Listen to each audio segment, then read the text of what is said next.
Damn.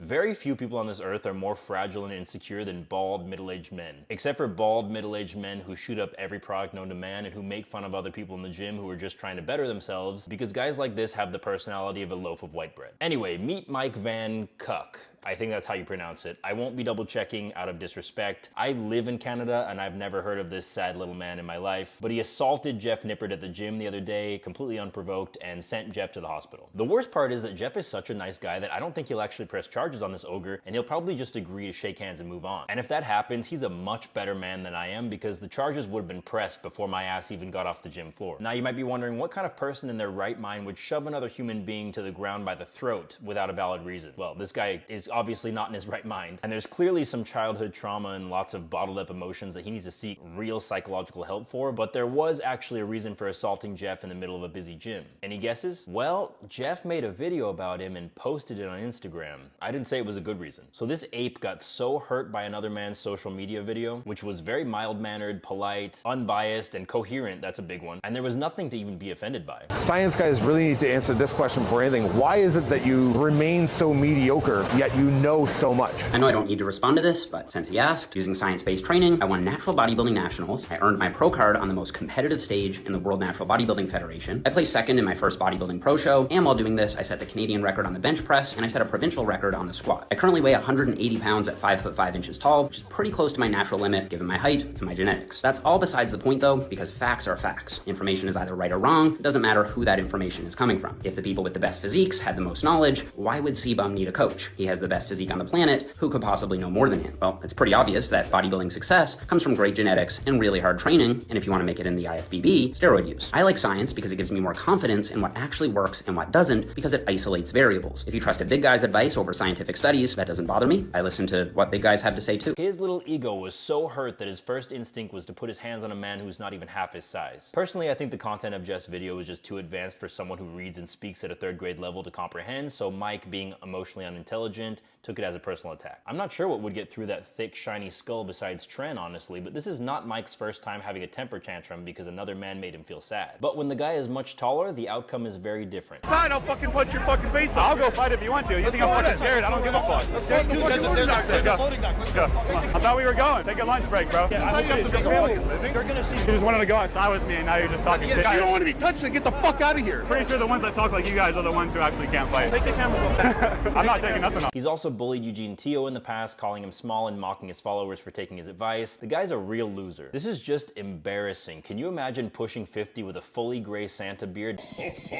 and still being this insecure? It's pathetic. Anyway, even if Jeff decides to file criminal charges against this lunatic, he'll likely get less than a slap on the wrist. I'm glad Jeff's okay though, because it could have been much worse had he come just a little bit closer to that rack, but I also had to refilm this part because the gym just put out a statement saying that Mike has been banned from the gym, which is great news, and I'm glad that they made the right decision. Now we wait for Mike's response, which is going to be frankly hilarious. Stay tuned.